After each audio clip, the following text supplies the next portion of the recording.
Tell me timeline. Where the stuff has come from the past to current. Back in 1556, Dominican friars established a permanent Catholic mission, marking the formal beginning of Portuguese influence.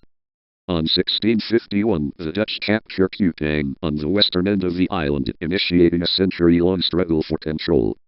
On 1702, Portugal appoints its first official governor, designating the territory as Portuguese Timor with Lifau as the capital.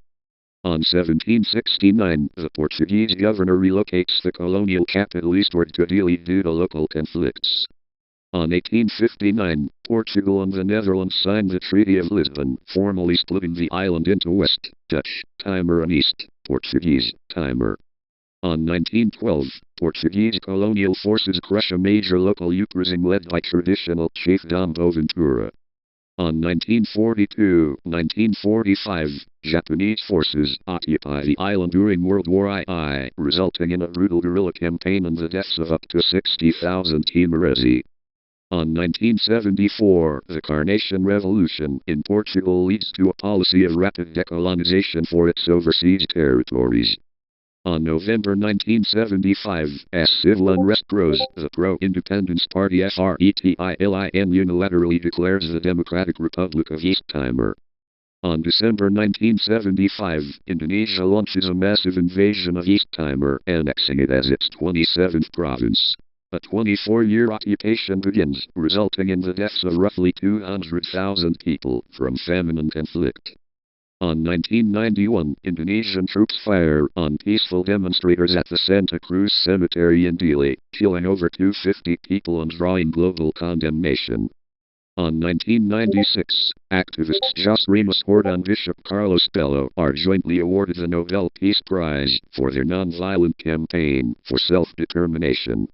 On August 1999, following the fall of Indonesian President Suharto, an overwhelming 78.5% of East Timorese vote for full independence in a UN-sponsored referendum.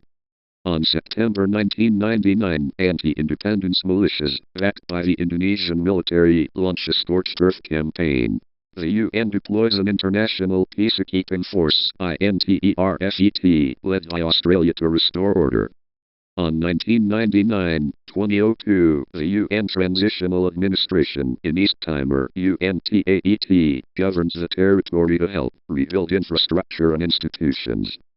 On May 20, 2002, Timor-Leste officially restores its independence, becoming the first new sovereign state of the 21st century, with Xanana Gusamo as its first president.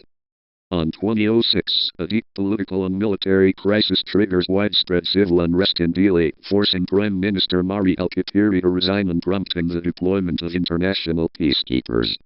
On 2008, rebel soldiers launch a failed assassination attempt against President José Ramos Horta, who survives critical gunshot wounds. On 2011, Timor-Leste officially applies to join the Association of Southeast Asian Nations, ASEAN. On 2018, Timor-Leste and Australia sign a historic maritime boundary treaty, settling a long-standing dispute over underwater oil and gas fields in the Timor Sea. On 2023, Xanana Gusamo returns to power after being sworn in as Prime Minister, tasked with developing the crucial Greater Sunrise gas fields to aid the local economy. On 2024, Pope Francis visits Timor-Leste in September, drawing nearly half the country's population to an open-air mass in Dili. On 2025, Timor-Leste officially joins ASEAN on 26 October as its 11th member state, fulfilling a 14-year geopolitical goal. And on 2026, in February, the government establishes the ASEAN Chairship National Organizing Council, ACNOC, to prepare for its scheduled turn to lead the bloc as ASEAN Chair in 2029. See you in Hainan, China timeline that I had to go through.